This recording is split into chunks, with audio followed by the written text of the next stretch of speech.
Muy buenas noches a todos, ¿qué tal? ¿Cómo están?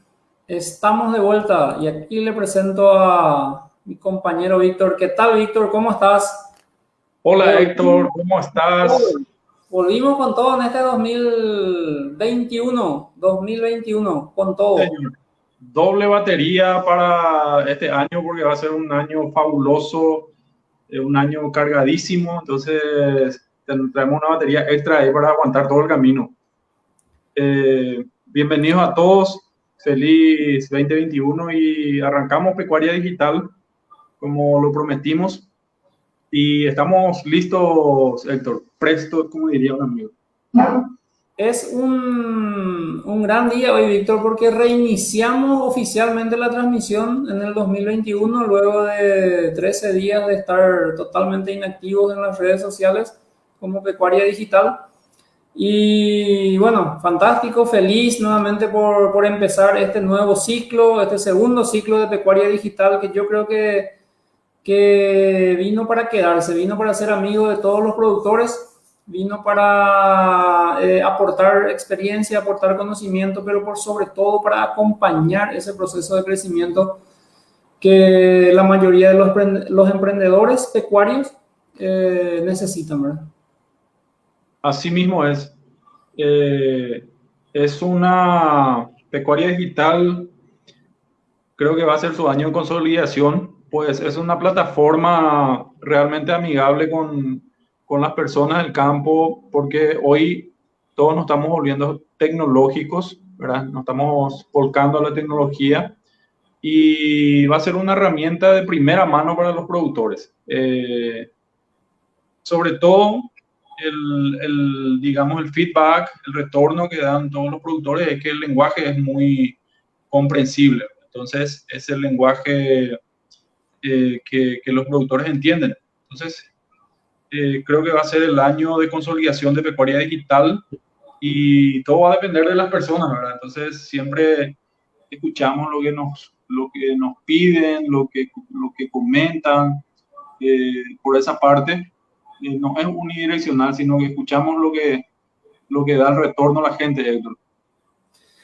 Así es, Víctor. Y aparte de la proyección que ya tenemos para este año, que es bastante desafiante, que es bastante, diríamos, cargada, intensa, por darle un nombre, prácticamente ya tenemos confirmados 12 cursos y 60 charlas en vivo totalmente gratuitas, que es lo que ya está confirmado. Y aparte de eso, normalmente las transmisiones que hacemos, yo creo que este año no va a ser menos de 200 transmisiones en el año. Imagínate lo que dice Víctor, prácticamente día de por medio, ¿verdad? Sí, Entonces, sí. nos autoexigimos bastante porque queremos acompañar ese crecimiento de toda la gente. Y bueno, pero finalmente cuando, como siempre decimos, si lo haces de corazón, si ese compartir experiencia, compartir conocimiento te sale de adentro y no tenés ese recelo como yo veo que vos lo compartís desde adentro, compartís tu experiencia, yo creo que eso reconforta y al final del día o al final de la jornada te vas tranquilo a tu cama y decís, bueno, cumplí hoy, hice mi cuota de cosa buena, entonces estamos siempre alegres y ese trabajo no es que nos pesa, al contrario, nos reconforta. En estos días, así como vos, soy muy fanático de los podcasts y en el tiempo muerto que tenemos generalmente en los vehículos, unos audios y estuve escuchando y me pareció muy interesante, ¿verdad? El dinero es solamente el reflejo de lo útil que le sos a la sociedad, dice.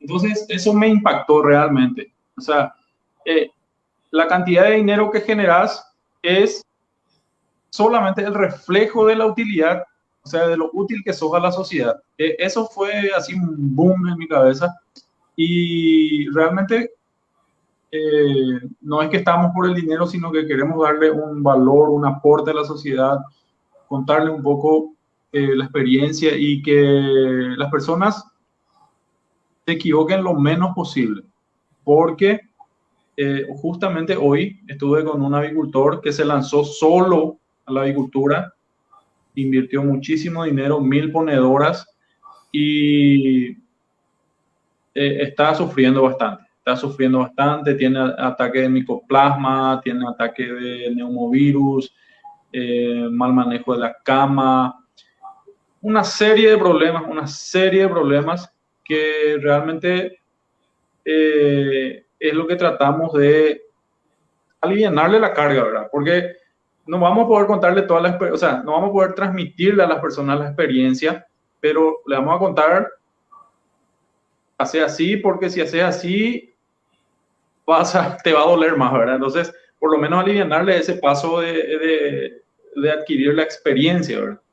Y hago un llamado a todos los jóvenes estudiantes, a los jóvenes profesionales que o están terminando la carrera o acaban de terminar, que nos sigan, Héctor, que nos sigan porque conocemos ese proceso de transición de la facultad al mundo laboral y no es fácil, realmente no es fácil, y por lo menos tratar de mostrarles un poco el camino. No le vamos a dar la solución, pero por lo menos le vamos a indicar un poco, vamos a abrirle la picada, como se dice, Héctor. Varios temas tocaste, Víctor, que realmente me son muy familiares. Y lo que mencionabas recién de que lo útil que sos a la sociedad, más o menos marca tu nivel de ingresos, es un punto que yo siempre llevo en cuenta y que en muchos podcasts que escuché y que suelo escuchar dicen lo mismo que vos decís, solamente en otras palabras dice, y lo llevo muy en cuenta porque dice, tu nivel de ingreso es directamente proporcional a la cantidad de personas que ayudas, directamente proporcional a eso. Y yo creo que eso es verdad. Y coincido con tu expresión porque cuando lo haces en forma desinteresada, el dinero viene por otro lado, ¿verdad? No viene de esa persona probablemente a la que le estás dando una mano, a la que le estás ayudando, pero ese dinero va a llegar y llega de otro lado normalmente, ¿verdad? Entonces, es el primer punto que quiero también darle un poco de énfasis a lo que mencionabas. Y después los comentarios de mucha gente que se volcó a un negocio que no conocía, que entró y así como entró volvió a salir, invirtió mucho dinero y no pudo capitalizar eso en retorno.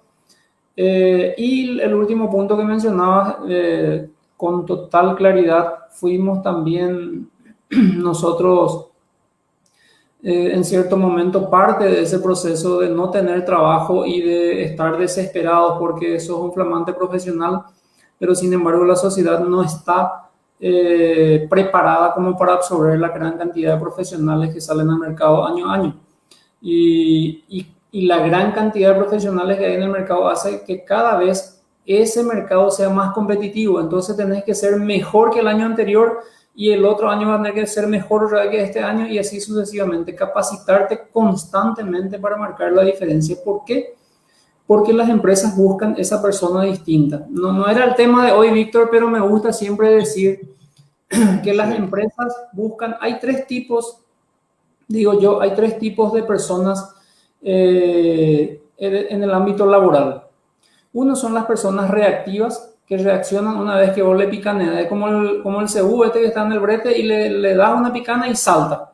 Entonces le decís, bueno, tenés que hacer tal cosa, hace todo eso y ya se siente real. Tenemos que vender más, sí, vende porque una semana se mueve, ¿verdad? En segundo lugar están las personas proactivas, las que se anticipan. Yo creo que mi jefe va a querer que venda más, entonces voy a vender un poco más, me anticipo ya, ¿verdad? Ya estoy buscando una forma, una estrategia nueva de cómo vender más, de conseguir más clientes, etc. Pero los que realmente sobresalen y que son muy pocos son los creativos, aquellos que de la nada te inventan el negocio, te generan esa posibilidad de negocio. No había negocio ahí, pero él generó esa posibilidad. No había una cuenca lechera ahí, entonces él armó esa cuenca lechera, ¿verdad? No había producción de huevo ahí, entonces él armó esa producción de huevo ahí para poder generar un volumen de negocio que no solamente le va a beneficiar a él, sino también a toda la sociedad, ¿verdad? Entonces, ese tipo de gente es lo que es escasa en la sociedad y la cual, por lo cual la gente paga, ¿verdad? Realmente es lo que paga. Ese es el profesional que buscan todas las empresas, ¿verdad? Es un poco más para Espectacular. entrar en contexto, para Sí, entrar en contexto. En la cara, pues, eh, sí, sí, sí. Quiero comentarte nomás que hoy estamos teniendo gente de personas de muchos países. Hay gente de Venezuela, gente de Brasil, gente de Argentina, de Colombia. Entonces, tenemos que ir presentándonos un poco para entrar en contexto, ¿verdad? así Eh, es, Víctor. Te dejo la presentación entonces y después yo te sigo. ok, excelente. Bienvenidos a todos a Pecuaria Digital. Esto es Pecuaria Digital, lo iniciamos en el año 2020. Mi nombre es Víctor La Rosa, soy doctor en ciencias veterinarias. Tengo 12 años de experiencia en el rubro. Soy asesor técnico comercial de una empresa, se llama Oleaginosas Rats, para su marca Indaval.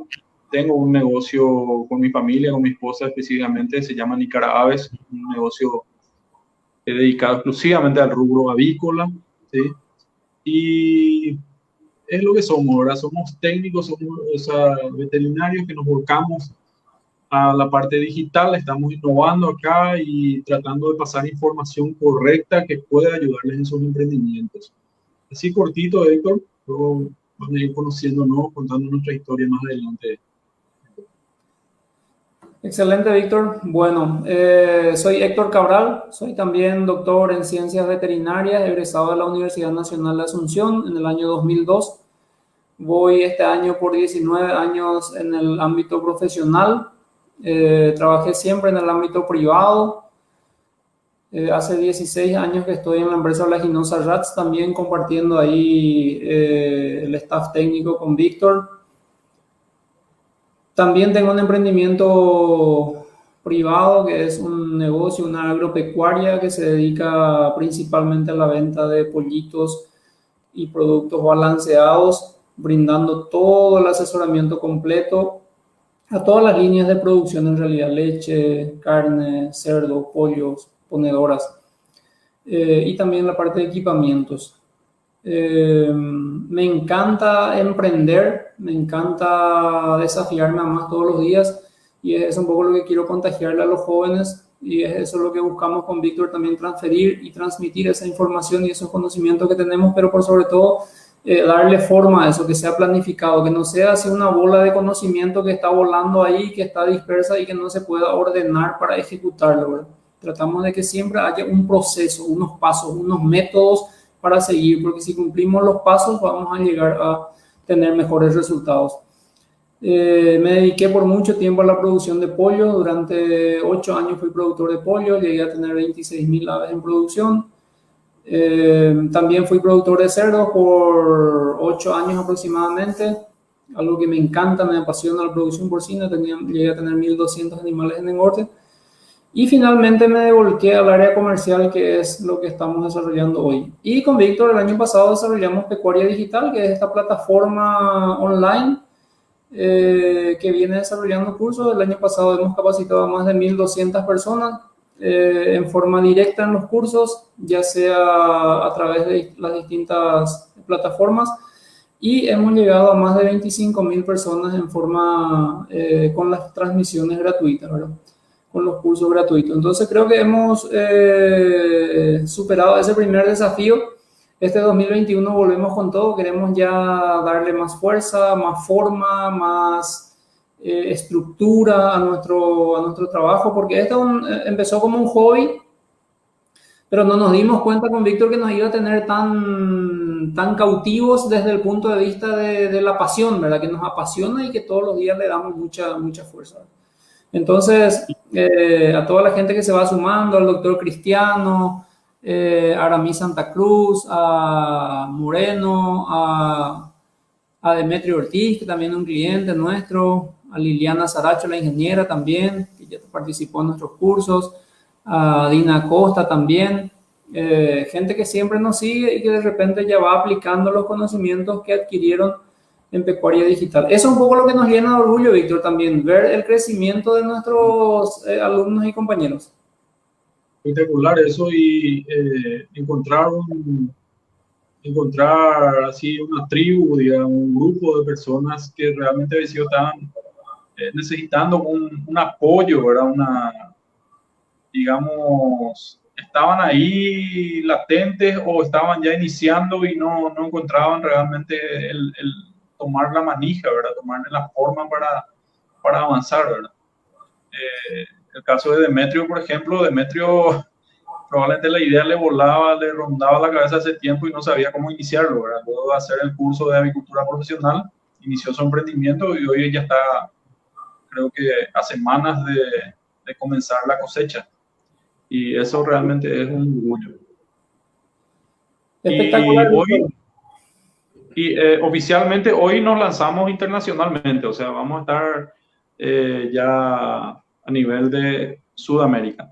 Entonces, eso también contarles un poco. Iniciamos nuestro tema, Héctor. Sí, muchos amigos de Juan de la Cruz, de Orqueta, Dina, que está acá en la zona de Colonias Unidas, eh, la ingeniera Liliana también. Liliana, ¿de dónde es? Si nos comenta un poco de dónde es. Cristiano Zimmerman desde Naranjito. Tenemos gente de Coronel Oviedo también. Varias personas que nos están acompañando hoy y le pedimos que nos dejen su comentario, así vamos conociéndonos un poco y vamos empezando nuevamente. Sabemos que es un poco costoso o un poco más pesado arrancar un nuevo año porque la gente viene un poco más relajada, es enero, la gente está de vacaciones, viajando, si bien este año está un poco más restringido el tema del viaje, ¿verdad? Hoy nos juntamos un poco, Víctor, para tocar temas de vital importancia. El punto es el siguiente. Arrancamos. La dinámica sería un poco, Víctor, desarrollar todos los temas, los 5 puntos, y luego hacer un feedback de preguntas y respuestas, si te parece. Excelente, excelente, me parece súper bien. Bueno, arrancamos entonces esta transmisión de Pecuaria Digital y del podcast de Pecuaria Digital también, hablando de los 5 riesgos a los que se enfrenta la ganadería. ¿Cuáles son los riesgos que nos acechan? Si nosotros fuésemos un conejo, una liebre o no sé, un ternero, ¿cuáles son esos animales depredadores que nos están acechando y que probablemente, si no nos cuidamos y no hacemos bien las cosas, puede que nos maten, literalmente, que nos maten, así mismo como se dice? Ahora, si soy un productor mediano, pequeño o grande, igual podemos perecer, igual podemos morir en ese intento de hacer una ganadería que no esté planificada. Entonces, hoy vamos a hablar, Víctor, de 5 riesgos que corre la ganadería, que ya viene azotando a la ganadería desde el 2020, pero que este año va a ser aún más fuerte y cada año va a ser todavía más fuerte. Y arrancamos con el primero, Víctor, y que es de vital importancia. En el 2020 los precios fueron muy variables, fueron como se dice, muy volátiles, estaban subiendo y bajando. Yo recuerdo que en el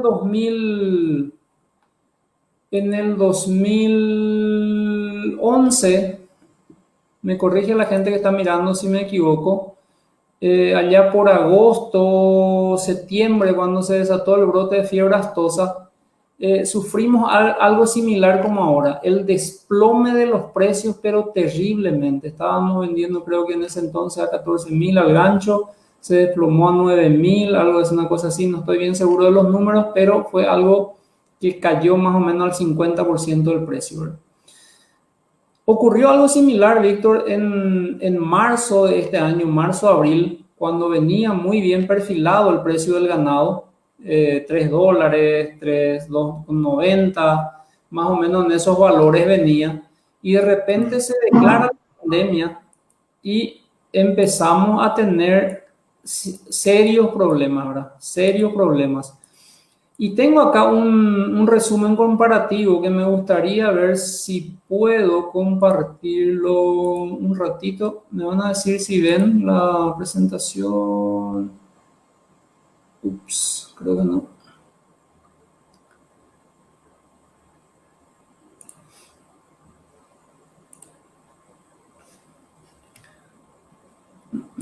Tengo que pegarlo por otro. Tengo que pegarlo en un PowerPoint para poder hacerlo. Mientras que hablamos voy a hacerlo un ratito. Ujú. Mientras que seguimos hablando. Entonces, ¿qué ocurrió en ese entonces? Que el escenario se vuelve muy inestable, ¿verdad? Entonces, el productor no sabe para dónde tirar, no sabe qué va a Claro, hacer.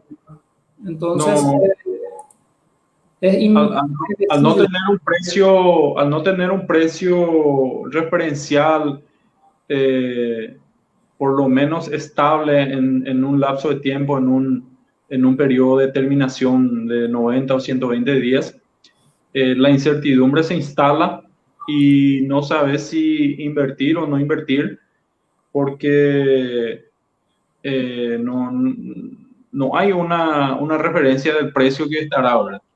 Y generalmente cuando empiezan a caer los precios, su piso es muy largo, o sea, está muy en el fondo del piso para volver a dar un repunte. Y entra un pánico en general que acrecienta que el precio caiga. Generalmente eso es lo que pasa, porque todo el mundo entra en pánico y comienza a vender, empieza a vender porque esto se va a poner feo. Y eso entra en un círculo vicioso que se vio.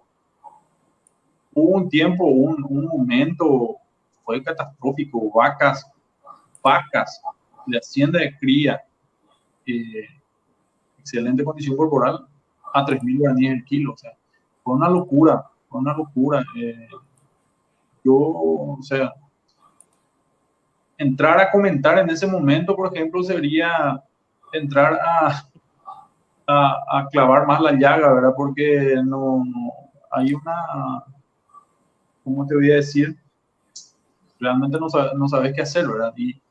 Y ese punto, de llegar a ese punto, aumenta la incertidumbre y entras en un círculo vicioso.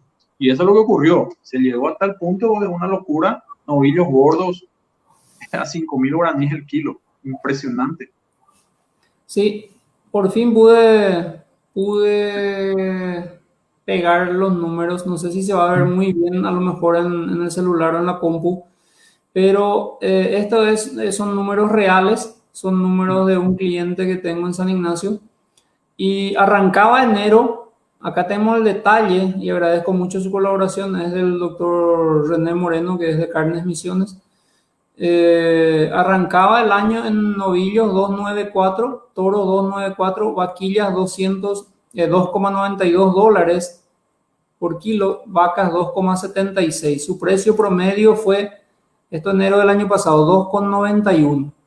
Febrero se mantuvo relativamente así, 2,90, bastante similar. En marzo empezó a caer ya a 2,87 y desde ahí, que fue su promedio del primer trimestre, fue 2,89, ya empezó la caída catastrófica, 2,45, 2,19 y 2,17. En abril 2,45, luego en mayo 2,19 y 2,17. Cuando se declaró la pandemia, empezó totalmente. Hubo una caída de 29%, prácticamente el 30% cayó el precio, Víctor, quedando a final de junio en 2,24. Imagínate, vos estabas vendiendo prácticamente 3 dólares y se te cae un 30%. Los costos, lo que podía ser tu ganancia, automáticamente se desploma y empezás a comer tus reservas, te empezás a comer la cola, como se dice. Sí. Entonces, eso hace que el escenario no sea previsible, que vos no tengas una proyección a largo plazo. Y después pasamos al segundo semestre, donde tenemos el primer trimestre. En julio empieza lentamente otra vez a repuntar y nos muestra que en ese trimestre hubo un repunte del 13%, pasando de 2,41, 2,52 y 2,64 dólares por kilo, cerrando en 2,52.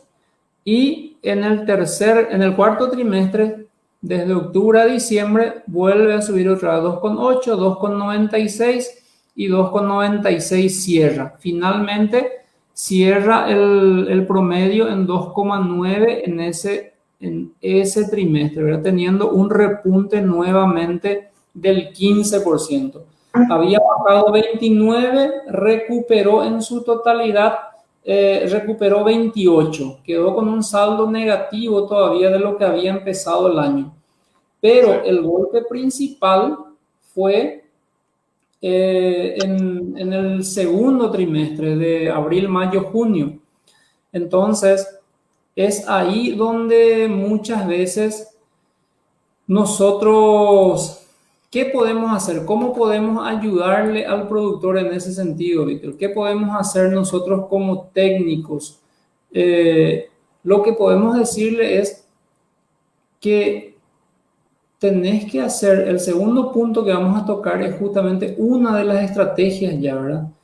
El precio de la carne prácticamente no está en nuestro control. Esos son los puntos que nosotros tenemos que analizar. ¿Qué nosotros podemos controlar y qué no podemos controlar? Entonces, el precio de la carne es una cuestión de oferta y demanda. Cuando hay mucha oferta, porque de repente la gente en diciembre tuvo que sacar mucho porque tenía que pagar aguinaldo, tenía que pagar sueldo, tenía que tener plata para su fin de año, o quería comprarse una camioneta nueva o pagar la cuenta, entonces vendió mucho ganado y eso hizo que el precio automáticamente se desplome. Sin embargo, en épocas cuando en el invierno, julio, agosto, septiembre, hasta octubre, hasta noviembre, inclusive los precios están bien porque no hay mucha oferta, porque el ganado normalmente es engordado a pasto en su 95%. Entonces, la gente cuando no hay pasto no tiene animal terminado. Entonces, eso es uno de los puntos. Los precios son muy variables. ¿Qué podemos hacer nosotros para controlar eso? Tener un mercado diferenciado es uno de los puntos. No depender mucho de aquellos que compran por calidad, diríamos, estándar. Vamos a ofrecerle un producto premium nosotros, diferenciarnos en el mercado y venderle a un carnicero, a un matadero, pero que nos pague mejor por nuestro producto. Esa puede ser una de las alternativas. Víctor, ¿qué tal estás ahí? Sí, atento, atento. Entonces, esa puede ser una de las preguntas. Pasemos al segundo punto, Víctor. Precios muy variables, entonces, uno de los riesgos de la ganadería. El segundo punto, en el 2020 se dieron muchos fenómenos que hicieron que los insumos hoy, o sea, a finales del 2020 y hoy estén excesivamente caros. Todos los commodities están, pero por las nubes. El maíz, el afrecho de arroz, el arroz mismo, la soja. La soja tiene hoy números, pero realmente fabulosos para el productor. Está arriba de los $500. $500 significa 3.500 guaraníes por kilo. El productor va a percibir neto 3.300, 3.200 aproximadamente, ¿verdad? Son números que prácticamente duplicaron los precios que estaban anteriormente, ¿verdad? ¿Por qué se da eso? Porque el año pasado tuvimos, en primer lugar, la pandemia. En segundo lugar, tuvimos un año muy atípico porque era muy seco, fue muy seco.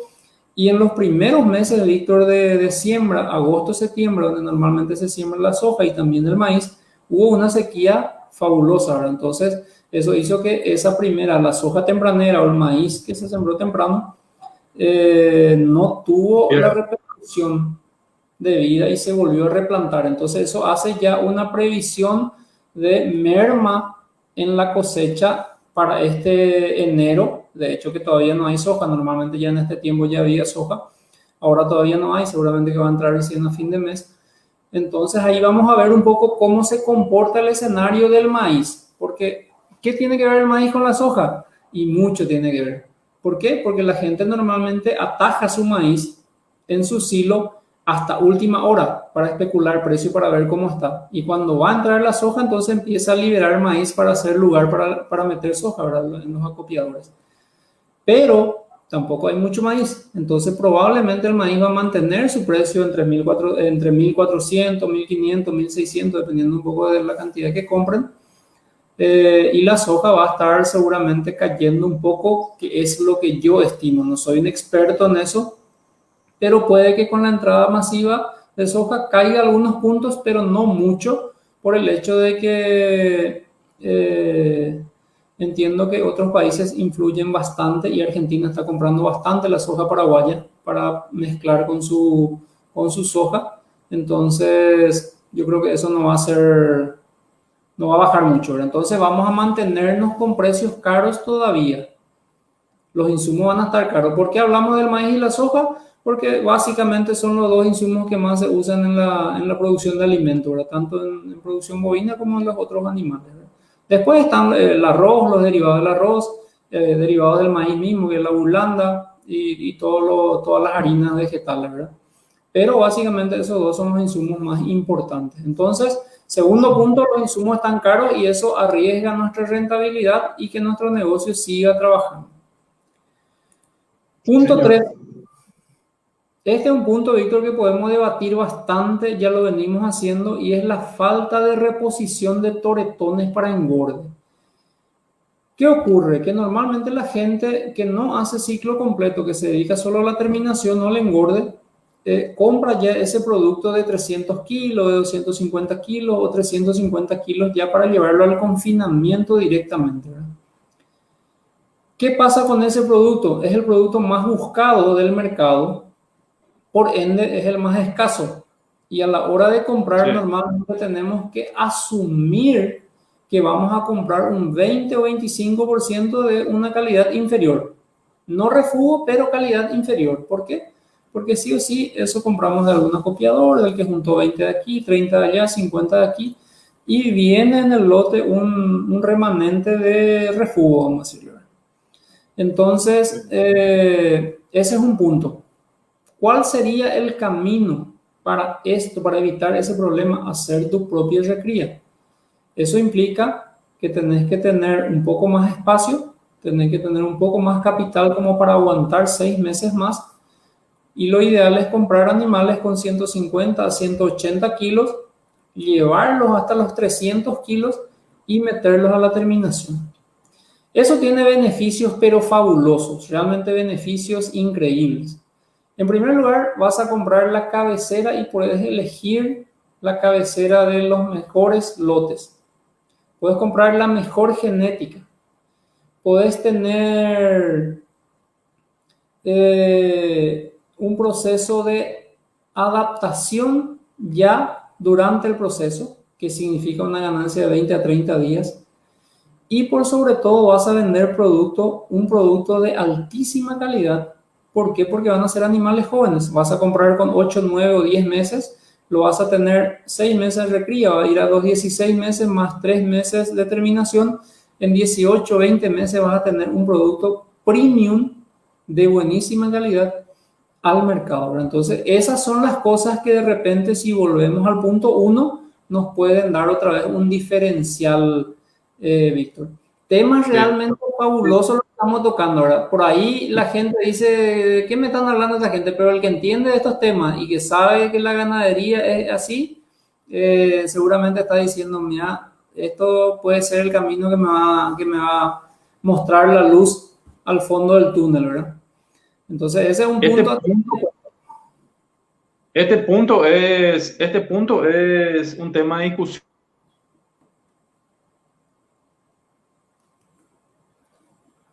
Víctor, se me congeló, Víctor. Esto podemos hacer un programa. Sí, perdón. Entró una llamada. ¿Puedes repetir que se congeló un poquito? Sí. Este punto es para un programa completo, porque acá el productor, generalmente el que va a terminar, entra a comprar esta categoría de animales por encima del precio de venta del animal terminado. Y ese ese punto a veces no lo tiene en cuenta porque entra en un estado de emoción al comprar, porque solamente piensa en la ganancia de kilos que va a tener, la diferencia de kilos que va a tener, y no piensa en la otra ganancia que es el cambio de categoría. Así es. Entonces, hay que ser muy inteligente a la hora de hacer un confinamiento realmente, y no solamente comprar por la emoción, sino que hay que analizar ese punto, porque tenemos dos posibilidades de ganar, y eso es lo que generalmente se olvida a la gente del cambio de categoría. Y en este punto, en esta falta de reposición de torretones sucede generalmente eso, se especula mucho con el precio, pero es porque es la ley de oferta y demanda, ¿verdad? O sea, se entiende, no es una cuestión, no es una cuestión de buscar culpables, sino que es el mercado se comporta así. Y esta falta de reposición de torretones va a continuar realmente en este 2021. Se prevé que va a haber una merma bastante porque más gente va a retener su recría de vaquillas, va a retener más vacas, entonces va a ir faltando torretones. Así es, Víctor. Tema muy interesante, de amplio debate y es el futuro realmente de los engordadores. No hay vuelta atrás aquí. Ese es el que siempre, el que se dedica al engorde siempre va a estar hablando y girando en torno a esto. Mucha gente con los que yo trabajo ya está empezando a hacer eso. Vamos hablando del tema, ya van alquilando campos, ya van viendo la forma de recriar sus propios animales. Y una vez que se dan cuenta de los beneficios, por supuesto, ya no vuelven atrás. Realmente ya se dan cuenta que ese es el camino. Bien, pasando al cuarto punto, Víctor, que es la mala producción de forraje. Tema también de muchísimo, pero muchísimo debate. Sabemos muy Esto bien, vamos a trabajar mucho. ya lo hablamos muchísimo de este tema, sabemos muy bien que la primera opción para terminar el ganado es a pasto. A pasto, con una sal mineral, de repente con una sal enriquecida, con una sal aditivada, con una sal proteica, con una sal energética, pero a pasto. Aparte, sí. Si no tenemos las condiciones, no tenemos el espacio, no tenemos la superficie, podemos hacer el encierre, que es el confinamiento como le llamamos, ¿verdad? Podemos encerrar y en ese caso el animal ya no se va a cosechar su propio forraje, sino que nosotros tenemos que proveerle, tenemos que acercarle nosotros en su lugar para que ellos puedan alimentarse. En ese caso nosotros necesitamos un forraje de alta calidad. No sirve ponerle una paja seca, fibrosa, lignificada, que no puede aprovechar el animal. Eso no sirve, gente. La gente dice, no, ya donde voy a dejar nomás que mi Camerún tenga 4 metros de alto y voy a cortar. Y le están dando un palo, le están dando prácticamente la corteza de una madera, ¿verdad? No sirve eso. Hay otro punto también en el tema de las pasturas para que los animales cosechen, que se deja que tiren semilla para una estrategia de controlar o sea, por lo menos aumentar la población de pasto o alguna cuestión así.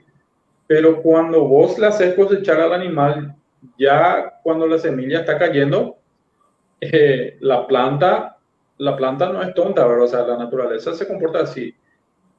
Al principio, esto me dirán los agrónomos, pero es sintetizando es lo que entiendo, la planta empieza a crecer en su estado vegetativo, todos los nutrientes los deja en su follaje, ¿verdad? Y una vez que empieza a tirar flores y cargar el fruto, todos los nutrientes de la raíz los lleva allá arriba en la semilla para perpetuar la especie, ¿verdad? Y el follaje que le estamos dando prácticamente está cero, ¿verdad? O sea, no tiene ningún componente, o sea, no tiene todos los componentes que nosotros queremos para aprovechar esa pastura. Entonces, realmente hay mucho trabajo que hacer, hay mucho trabajo en entender cómo funcionan los procesos fisiológicos. Y otro punto acá, Héctor, que quiero que la gente entienda, es que no hay una pastura mejor o peor que otra pastura. Ese punto tenemos que entender. solamente es el manejo y lo que le damos a esa planta para que se desarrolle. Porque la planta en sí es como nuestro animal, necesita alimentarse, necesita ser manejado y la pastura, ya sea de corte o de cosecha, solamente traduce lo que hay en el suelo, traduce lo que hay en el suelo porque de ahí se alimenta. Entonces, no hay una pastura, son pequeñas diferencias, ¿verdad? Para mí entender. Pero no hay uno que sea mejor que otra o peor que otra, sino que de acuerdo a las circunstancias, ¿verdad? Si es pradera natural, depende de la zona, no, depende si estás en el Chaco, si estás en el norte, si estás en el sur, en el este. Va a depender mucho del contexto y del lugar en el que te encuentres para considerar mejor o peor, ¿verdad? Y también del nivel de inversión que vas a hacer en esa pastura. Sin duda alguna, Víctor, la producción de forraje o de alimento para nuestro ganado, como siempre lo analizamos, se lleva la mayor tajada de la torta de gastos. Entonces es un punto a tener muy, pero muy en cuenta. La gente muchas veces se confunde y piensa que por el simple hecho de ponerle algo en la batea o largarle a un potrero que tiene algo de pasto, le está alimentando de buena forma o le está nutriendo a ese ganado. Sin embargo, no es así, ¿verdad?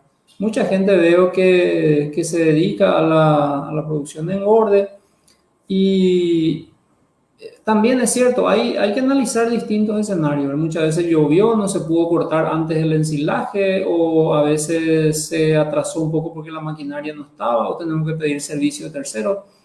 Hay un sinfín de situaciones que nos pueden afectar, pero la calidad de los forrajes conservados es lo que dista mucho de ser eficiente últimamente en todos los lugares donde voy.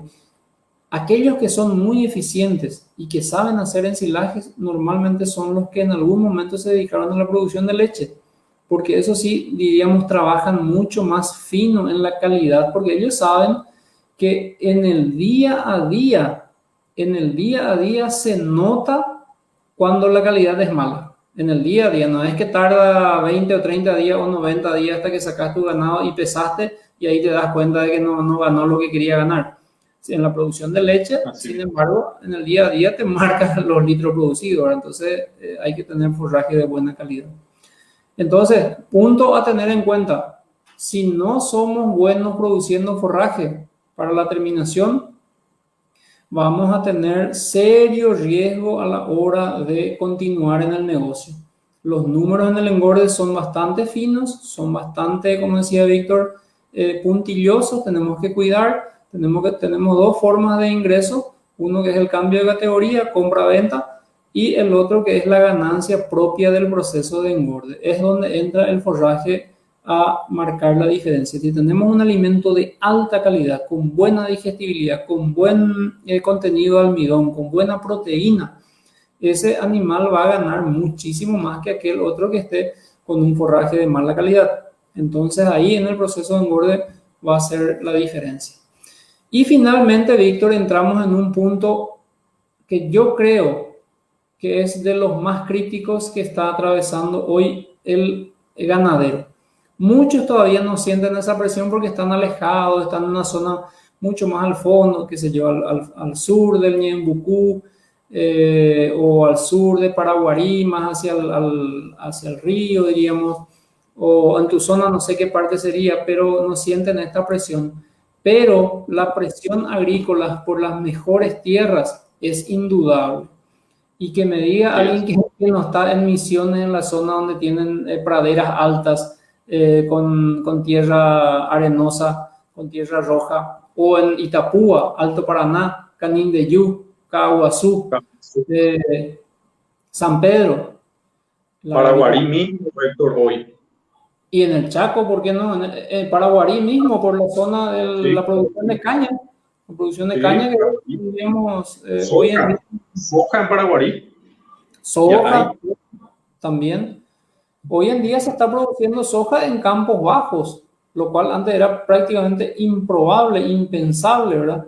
Y le Así preguntamos es. a los ingenieros o a los productores y nos dicen, ¿por qué no vamos a producir soja ahí si las condiciones de suelo son espectaculares? Lo único que tenemos que asegurar es que no se inunde, ¿verdad? Y Claro, proveerle agua en tiempo y forma, ¿verdad? Entonces, espectacular, no hay ningún drama, me dicen, ¿verdad? Al contrario, la calidad de los suelos es mejor para esa producción, ¿verdad? Y bueno, sí, entonces un poco viene a romper esos antiguos paradigmas que teníamos que no, que la soja es la parcela alta más linda del terreno, ¿verdad? Que la ganadería luego no va a entrar a competir con la agricultura. Al contrario, hoy en día lo que se busca y los que ya se dan cuenta de eso están haciendo y están adelantados más o menos 10 años por aquellos que todavía no ven eso, es hacer la integración agrícola ganadera. sí, Cada vez la presión por las mejores tierras va a ser insostenible. Cada vez hay que producir forraje para mantener el stock de ganado, porque la tierra va a seguir produciendo grano, y esos animales que tenías, probablemente en 1000 hectáreas que tenías 500 cabezas o 1000 cabezas, ahora ya vas a tenerlo en 400 hectáreas o en 500 hectáreas y tenés que mantenerlo. Entonces vas a tener que producir en la entre zafra o en la zafriña, vas a tener que producir maíz y después vas a seguir produciendo soja, ¿verdad? Entonces ese es el claro. punto crítico, creo yo, Víctor, uno de los puntos más críticos que la gente tiene que empezar a entender, ¿verdad? Sí, es una cuestión natural, digamos así, entre comillas, de que la agricultura va a seguir creciendo, evidentemente porque el mundo necesita alimentos, ¿verdad? Y entonces la ganadería, los números, así como estamos hablando, los números son cada día más finos, los márgenes son muy pequeños y en la eficiencia está la ganancia, ¿verdad?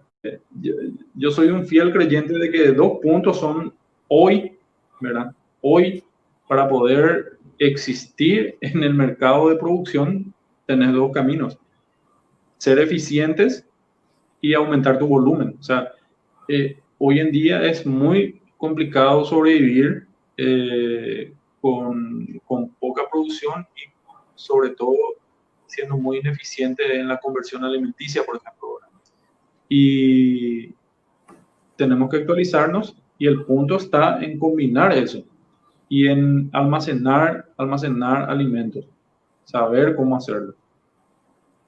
Ese es un poco el camino, Víctor, y creo yo también lo que la mayoría va a ir pensando ahora. Estamos teniendo varios alumnos ya de los cursos que hicimos, de tanto de nutrición como de ganado de engorde, ¿verdad? Engorde de ganado bovino, que ya están aplicando, y eso nos reconforta, Víctor, ver un poco esos campos que ya Sí, están a punto de ser cosechados, que ya están pensando en qué tipo de conservación voy a hacer, cómo voy a tapar ese silo, cómo puedo hacer para aprovechar mejor esa pastura que estoy teniendo. Entonces, eso es un poco lo que nos alienta a creer que hay un crecimiento, hay una oportunidad eh, para crecer en ese aspecto y ir desarrollando. Y un punto espectacular que tocaste, Víctor, que yo creo que es una de las cosas que más nos favorece, es que estamos ubicados estratégicamente, principalmente para los que estamos en Paraguay, en Argentina, en Brasil, en la parte sur de Bolivia. De repente los otros países no conozco mucho la parte de producción agrícola, pero estamos ubicados en una zona privilegiada para la producción de alimentos. Entonces, sí, el mundo, si bien hoy estamos un poco frenados en el crecimiento mundial por este tema de la pandemia, creo yo, a pesar de que algunos produjeron más seguramente durante la pandemia, ahora bueno, tenían otra cosa que hacer, pero vamos a seguir creciendo como población mundial y esa sí. población tiene que seguir alimentándose. Entonces, los países que contamos con superficies agrícolas ganaderas, estamos en el lugar correcto, diríamos, y en el tiempo indicado. Te tiro un dato, una previsión del Banco Mundial que lo lanzó en diciembre. El, el mundo se va a volcar en el 2021. Atención a todos. el mundo se va a volcar en el 2021 a consumir productos más orgánicos, productos más, digamos, más artesanales, caseros, como le llamamos acá. Y dentro de eso, se prevé también que el consumo de carne va a aumentar muchísimo. Entonces estamos realmente en un momento en donde el alimento va a ser, ¿cómo te voy a decir?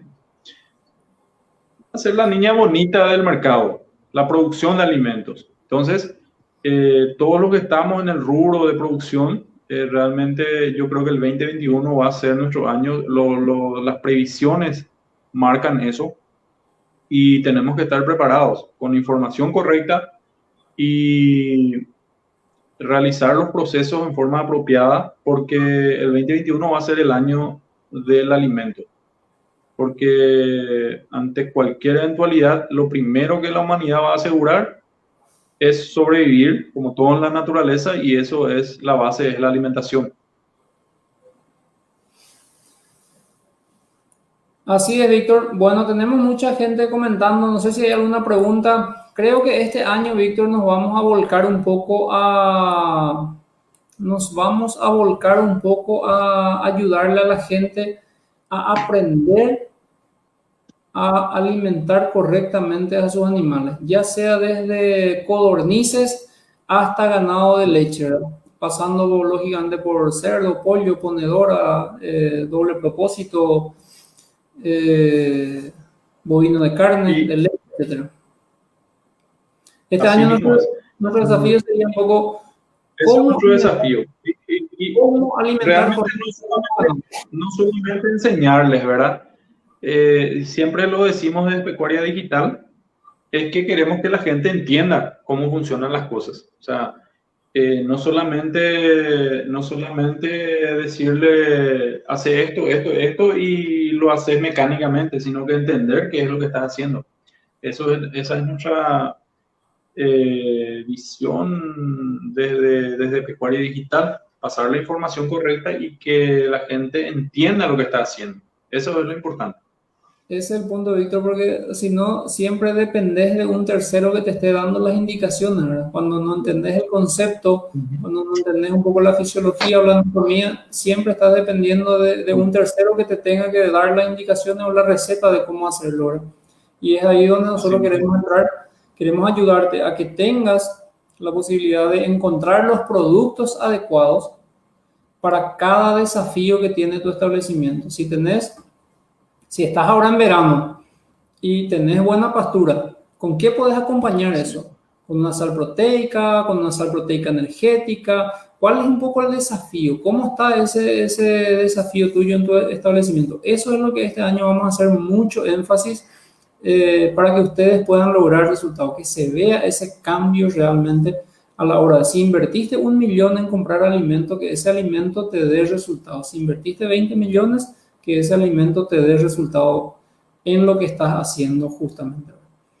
Víctor, dijimos este año íbamos a hacer más corto, o sea, esta transmisión, pero ya estamos en 55 minutos de radio. Bueno, la introducción estuvo bastante larga, pero muy interesante realmente. Saludo a Luz Mary Vázquez desde Cali, Colombia. Katy Ferreira desde San Pedro del Cuamanduyú, también nuestra alumna. María Rodríguez, una seguidora de siempre de San Lorenzo. Claudio Hernán Silva, que siempre nos sigue. Consulta si es una buena opción hacer recría. Y ahí el doctor Héctor aclaró que sí va a hacer negocio, entonces dedícate a hacer recría, Claudio. Ramón del Valle dice excelente información. Lorena Costa, una charla avícola, dice. La semana que viene volvemos, Víctor, después de lo que tenemos previsto, volvemos para entrar con todo en avicultura. Veo, pero mortandad de aves por doquier. Impresionante. Muchísimo estrés calórico. Volvemos con todo con eso. Pablo Ramón Fidabel, excelente tema están tocando, dice. Brian Beltrán, desde Colombia, bienvenido. Tiene una pregunta: ¿las ganancias serían menores si se tienen animales de recría hasta la etapa de ceba? Dice. Las ganancias no serían... su consulta es si las ganancias van a ser menores haciendo la recría hasta la terminación, hasta la ceba le llaman. Son mayores, las ganancias son mayores, Brian. Solamente que vas a tener que aguantar un poco más. Vas a tener un poquito de costo financiero si sacas la plata del banco o de algún ente financiero. Si es tu propio capital, lo único que vas a hacer es esperar 6 meses más, pero en lugar, no sé cómo serían ya los números, pero nosotros aquí, si te hablo en dólares, un proceso de terminación directamente de llevarlo de 300 a 500 a 450 kilos te puede dejar más o menos 80 a 100 dólares por cabeza. Y si lo haces desde la recría, vas a tener un ingreso de 200 dólares más o menos, tranquilamente, o más de 200 dólares. 100% más. Sí. Así es. Rocío Rodríguez desde La Colmena. Marco Eric desde Puebla, México. Él ya estuvo en algunas transmisiones. Sabrina Morel, saludos, muy buen tema, dice. Realmente muchas gracias a todos por estar participando. Me emociona mucho ver gente de otros países que están en sintonía con lo que queremos transmitir, ¿verdad? Y están interesados en lo que es la pecuaria. Y creo que quedamos por acá, Héctor. Sí, Víctor, y desde ya hacemos la invitación. Mañana seguimos, hacemos una maratón. Un tema espectacular para mañana. Si los 3 errores más comunes a la hora de preparar forraje conservado, ¿verdad? Sí, así es. Los 3 errores más comunes a la hora de preparar forraje conservado. ¿Cuáles son esos errores? ¿Cuál es el punto que puedes corregir para tener mejores resultados?